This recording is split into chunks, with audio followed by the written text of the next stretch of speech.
ওমিন শাররি হাসিদিন ইযা হাসাদ। মূল অর্থ, আল্লাহ তাআলা বলেন, হিংসুক যখন হিংসা করে তখন তাহার ক্ষতি হইতে আশ্রয় প্রার্থনা করো। হিংসুকের হিংসার ক্ষতির জন্য আল্লাহ তাআলার সাহায্য একান্ত জরুরি, কারণ আল্লাহ তাআলার সাহায্য ব্যতীত এই ক্ষতি থেকে বাঁচা সম্ভব না। এই প্রসঙ্গে আল্লাহ রাসূল সাল্লাল্লাহু আলাইহি সাল্লাম বলেন, ইয়াকুম আল হাসাদা ফা ইন্নাল হাসাদা ইয়াকুলুল হাসানাতি কামা তাকুলুন নারুল হাতাব। রাসূল সাল্লাল্লাহু আলাইহি সাল্লাম বলিয়াছেন, তোমরা হাসাদ হইছে বাঁচিয়া থাকো, কেননা হাসাদ নেক রাশি ভক্ষণ করিয়া ফেলে, যেই রূপ অগ্নি কাঠ্য রাশিকে ধ্বংস করিয়া ফেলে। কারোর মধ্যে যদি হিংসা বা হাসাদ সৃষ্টি হয়, আপনার সমস্ত নেক রাশি একেবারে কি হয়ে যায়? ধ্বংস হয়ে যায়। বিরাট জরুরি বিষয় কিনা। হাসাদ ও গ্রেফতার মধ্যে পার্থক্য। হাসাদ কাহাকে বলে এবং গ্রেফতা কাহাকে বলে? মানুষের ভালো অবস্থা দর্শনে অন্তরে দুই প্রকার হালত পয়দা হইয়া থাকে। এক প্রকারের নাম হাসাদ, দ্বিতীয় প্রকারের নাম হইছে গ্রেফতা। তো হাসাদ বলে পারস্পরিক কাতরতাকে, অর্থাৎ কাহারোর উন্নতি বা ভালো অবস্থা দেখিয়া তাহা অসহ্য হওয়া এবং মনে মনে এই কামনা করা যে তাহার এই অবস্থা ভালো অবস্থা না থাকুক। আর যদি ভালো অবস্থা দেখিয়া মনে মনে এই কামনা করে যে আমারও এইরূপ ভালো অবস্থা হাসিল হোক, ইহাকে গ্রেফতা বা মুনাফাসাদ বলা হয়। আপনার দুটো জিনিস একই না। একটা ধ্বংসের কামনা করা, আর একজনের সেই গুণে গুণান্বিত হওয়ার জন্য যদি আপনার কি করে, তাহলে আপনার এখানে অসংখ্য গুণ নেকি এবং আল্লাহ তাআলার নৈকট্য প্রাপ্তির এক বিশেষ লাইন। সুবহানাল্লাহ। গ্রেফতার হুকুম কি? যেই নিয়ামত দর্শনে গ্রেফতা আসিয়াছে, উক্ত নিয়ামত যদি দ্বীনি নিয়ামত হয় এবং হাসিল করা যদি ওয়াজিব হয়, যেমন ঈমান, নামাজ, যাকাত ইত্যাদি, তবে সেখানে গ্রেফতার করা কি হবে? ওয়াজিব, ফরজ হবে। আর যদি উক্ত নিয়ামত নফল হয় তবে গ্রেফতার করা মুস্তাহাব হবে। আর যদি উক্ত নিয়ামত দুনিয়াবি হয় তবে গ্রেফতার করা কি হবে? মুবাহ হবে। কারণ হাসাদ করলে আর একজনের ক্ষতির কামনা করা হচ্ছে, অথচ আবার নিজের নেক রাশি কি হয়ে যাচ্ছে? ধ্বংস হয়ে, ক্ষতিগ্রস্ত হয়ে যাচ্ছে। কিন্তু গ্রেফতার করলে আপনার ওয়াজিব আমল হলে ওয়াজিব, সুন্নাত হলে সুন্নাত, নফল মুস্তাহাব হলে নফল মুস্তাহাব। এই দুইটা জিনিস একই জায়গায় পয়দা হয় কিনা? কেন আপনার দুটোর বিধান আলাদা এবং আকাশ পাতাল ব্যবধান আছে। সুবহানাল্লাহ। হাসাদ করা কি? হাসাদ বা হিংসা করার ছাপ হারাম। প্রকাশ থাকে যে যদি কোনো গোমরা পীর, গোমরা আলেমগণ যেই নিয়ামত দ্বারা গুমরাহির কাজ বিস্তার করে, উক্ত নিয়ামত ধ্বংসের কামনা করা জায়েজ, এবং ফাসেক লোকেরা যে নিয়ামত দ্বারা বেসরা কাজ বিস্তার করে, উহাতে হাসাদ করাও কি জায়েজ। কারণ নাকে জালেম, নাকে পীর, বক্তা, আমিরগণ যে সমস্ত আপনার জাল জিনিস দিয়ে এই সমস্তগুলো বিস্তার করছেন, মানে হিংসা করা, তাদের পরে আপনার রাগান্বিত হওয়া আপনার একান্ত জরুরি বিষয়। কিন্তু একজনের ভালো অবস্থা, ভালো নিয়ামতে ভালোভাবে চলছে, ফিরছে, খাচ্ছে, সেই ক্ষেত্রে আপনার হিংসা করলে কি হবে? সমস্ত নেক রাশি ধ্বংস হয়ে যাবে। এই হিংসা আসে তার কারণ সমূহের বিবরণ। এখানে 7টা কারণ আছে। কয়টা? হিংসার সবব হলো 7টা। কয়টা? 7টা। প্রথম নম্বর হচ্ছে আদওয়াত, অর্থাৎ শত্রুতার কারণে অন্তরে হাসাদ পয়দা হয়ে থাকে। যে কোনো বিষয়, দুনিয়াবি হোক, দিনই হোক, যখন শত্রুতা ভাব হয় তখন একজন আর একজনের ধ্বংসের কামনা করে। দ্বিতীয় হলো সমশ্রেণী লোকের উন্নতি দর্শনে অন্তরে হাসাদ বা হিংসা পয়দা হয়ে থাকে। সমশ্রেণী, একই পর্যায়ের লোক, একজন আপনার বেশ উপর উঠে যায়, আর একজন নিচেতে, সেই কি করে? তার ওই নিয়ামত দর্শনে তার মধ্যে হিংসা পয়দা হয় এবং তার ক্ষতি করার চেষ্টা সঙ্গে। তৃতীয়ত আপনার হ্যাকারত, অর্থাৎ যাহাকে ঘৃণার চোখে দেখা হইতো, তা আপনার সেই কারণে কি হয়? অন্তরের মধ্যে আপনার হিংসা পয়দা হয়। চতুর্থ হলো তাওয়াজ্জুব, অর্থাৎ যাহার কোনো উন্নতির কল্পনাই ছিল না, চিন্তা ফিকির কিছুই ছিল না, কিন্তু হঠাৎ উন্নতি হয়ে গেছে। লোকজন বলে তাজ্জব ব্যাপার যে এই বিটা এইরকম থেকে ওই রকম হয়ে গেল। আমরা তখন হিংসা সৃষ্টি হয়। পঞ্চম হলো মকসুদ ফৌত হওয়ার ভয় হইলেও অন্তরে হাসাদ পয়দা হয়ে থাকে। মকসুদ ফৌত হওয়ার ভয়ে হইল, আপনার এই মকসুদ যদি কোনো দুনিয়াবি কারণে ফৌত হয়, আপনার যদি হাসাদ করে, আপনার চরম বিপর্যয়ে আল্লাহর গজবে পতিত হয়। আর দিনী ব্যাপারে নেকের ব্যাপারে যদি হয়, আপনার সেটা হলো এত ভিন্ন কথা। আপনার নিয়ত গুণী বরকত, এক একজনের এক এক কায়দার নিয়ত আসতে পারেন। আপনার এরকম কিতাবের মধ্যে দৃষ্টান্ত আছে, একটা খুঁটি পুঁতা, একজন খুঁটিটা পড়ছে, লোকজন সাইকেল টাইকেল রাখতে পারবে, কিছু রাখতে পারবে, এই নিয়ত করে। আপনার উদ্দেশ্য ভালো না, আর একজন এসে উঠোই ফেলে, কয় কি রাত বেরাত্রিরা গুতো কথা খাবে, সমস্যা হবে। আপনার এই ব্যক্তি কি করবে? আপনার দুজনের নিয়ত কিন্তু ভালো। আপনার এইভাবে কিছু স্বাধীনতার নিয়ত আছে। সেই ক্ষেত্রে মকসুদের বিষয়টা আপনার আপনার স্থানকাল পাত্র ভেদে অন্তরের হালত বুঝে। অন্তর সম্পর্কে জানেন কে? আল্লাহ। আপনার অন্তর সম্পর্কে আল্লাহ যতক্ষণ অবগত আছে, তাহলে ফায়সালা সেখান থেকে হবে, এইটাই। ষষ্ঠ হলো মহাব্বতের রিয়াসতের জন্য অন্তরে হাসাদ পয়দা হয়ে যায়। আপনার মহাব্বতের মানুষ যে কোনো কারণবশত রিয়াসত মনে করেন ছুটিয়ে ছেটে যায়, সেই ক্ষেত্রে আপনার কি হয়? হিংসা পয়দা হয়ে থাকে। আপনার অনেক ক্ষেত্রে এখানে দেখা যায় আপনার জানের শত্রু হয়ে যায়। কিসের শত্রু হয়?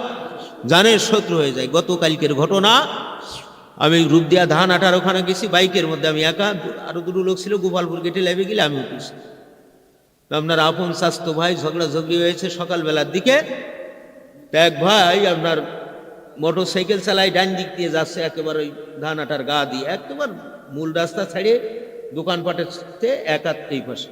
আর যার সাথে ঝগড়া হয়েছে সে রয়েছে রাস্তার অপোজিট, রাস্তা ফাঁকা, ওই পাশে ইজি বাইক ঘুরে একেবারে আমার চোখের পরে ইজি বাইক ঘুরোই নিয়ে আসে, এর মোটর সাইকেল মারি কাট করে ফেলে দিয়ে পরে ইজি বাইকটা নিয়ে গেছে। এই লোকটা পড়ে গেছে, তাড়াতাড়ি আমাদের ওই বাইকালা দাঁড়ায়, আমরা দুইজন তার উঠোই ফুটোই, কি ব্যাপার? তখন আমার স্বাস্থ্য ভাই সকালবেলায় ঝগড়া হয়েছে, ইচ্ছে করে আমার মানুষ, আসলে ইচ্ছে করে আর চোখের পরে, হ্যাঁ, ওই পাশটা ঘুরিয়ে আছে, এক পাশাপাশি যাই তো ঘা গুতো লাগতো, সেটা আপনার বিরাট গ্যাঞ্জাম ওই রাত্রি বাজারে। যাই হোক, আপনার এই মোহাব্বতের রিয়াসতের জন্য অন্তরে হাসাদ পয়দা হয়েছে। আপনার ভাইটি ঝগড়া হয়ে কি হচ্ছে? জানের শত্রু হয়ে যায়। আপনার বেকায়দা ঘা লাগলি মারা জাতি করতে কিনা, আপনার এখানে কেস কাজ মামলা, মার্ডার কেসের আসামি হয় না হিসাবে, সবাই ইচ্ছাই মারছে। তো যাই হোক, সপ্তম হলো খোবস ও বকুল নফসের কারণে অন্তরে হাসাদ পয়দা হয়ে থাকে। আপনার সংকীর্ণ মনের মানুষ, সংকীর্ণ মনের মানুষ আবার আপনার শরীয়তের বিধান মতে কি করে না? মাল খরচ করা আয় ব্যয় বলছে না। মনটা সংকীর্ণ, সেই কারণে আপনার কি হয়?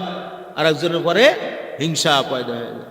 কিন্তু তার মনটাকে যদি উজাড়া করে, আপনার সেই নিয়ত করে, খাটি দিলে চলে, তাহলে এই সমস্যাটা কিন্তু আর থাকে না। কিন্তু আসলে ওই যতই বুঝই দেওয়া হোক, আপনার অন্তর্জাত পুরুষই বুঝে তার মধ্যে অবস্থান করছেন, আপনার এই লক্ষণ আলামতে এসে বোঝা যায়, ঠিক কিনা? আপনার ছোট মনের মানুষ কখনো কোনো বৃহৎ কাজ দেখলে তাদের অন্তরের মধ্যে এক প্রকার বিরাট ধাক্কা খায়। বকিল শ্রেণীর লোক একজনের দান সৎকা করতে দেখলে তার মনের মধ্যে কষ্ট হয়, তার পকেটেতে যাচ্ছে না, কিন্তু আর একজনদের সেই ডেকে হয়, কষ্ট অনুভব হয়। যেন খোবস অর্থাৎ খবিস আত্মার লোক এবং বখিলি লোক যারা, তাদের মধ্যে কি পয়দা হয়ে থাকে? হাসাদ পয়দা হয়ে থাকে। নাউজুবিল্লাহ। এবার আপনার তারিফ সবব, এর মধ্যে আলামত, 3 নম্বর মাসলাটা কি? আলামত। হাসাদের আলামত কি? ঝগড়া, কলহ, দলাদলি ইত্যাদি সবই হিংসার আলামত। ঝগড়া ঝগড়ি বাদে দলাদলি হয়, কলহ গ্যাঞ্জাম হয়, আপনার বিভিন্ন দলে দলে পৃথক পৃথক হয়ে যায়।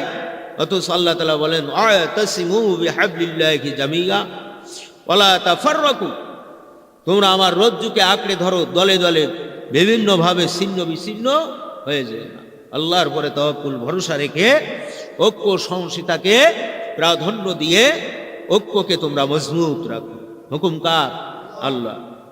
আপনার ঝগড়া কলহ দলাদলি কিসের আলামত? হিংসার আলামত। যখন এগুলো শুরু হবে মনে হচ্ছে একজনের প্রতি আরেকজনের হিংসা, এক জামাতের প্রতি আরেক জামাতের হিংসা শুরু হয়েছে।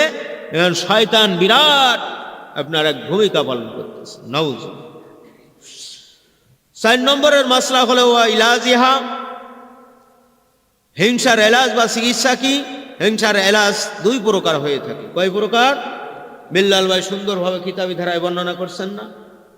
প্রথম প্রকার হলো ইলমি এলাজ, অর্থাৎ তকদীরের উপর রাজি থাকা। কিসের উপরে রাজি থাকা? তকদীরের উপর। তকদীর কিন্তু নির্দোষ। তকদীর কি? তকদীর কখনো কারো দোষ ঘাড়ে নেবে না। মানুষ কাজ করে খোঁড়া, তাই কপাল হয় পোড়া। মানুষ কাজ করে খোঁড়া, তাই কপাল হয় কি? পোড়া। তা আল্লাহ তাআলা অসংখ্য নিয়ামত আমাদেরকে বেষ্টনী দিয়েছেন না?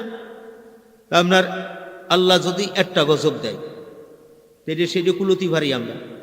আপনার ধৈর্য সবরের বাদ অনেক সময় ভেঙে যায় না? যায় কি যায় না? যায়। এই জন্য কামনা বাদশাকে দাসে পরিণত করে দেয়। কিসে পরিণত করে দেয়?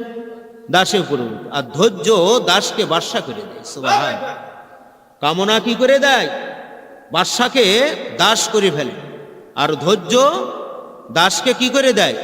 বাদশা বানিয়ে ফেলে। সুবহানাল্লাহ। একই জিনিস।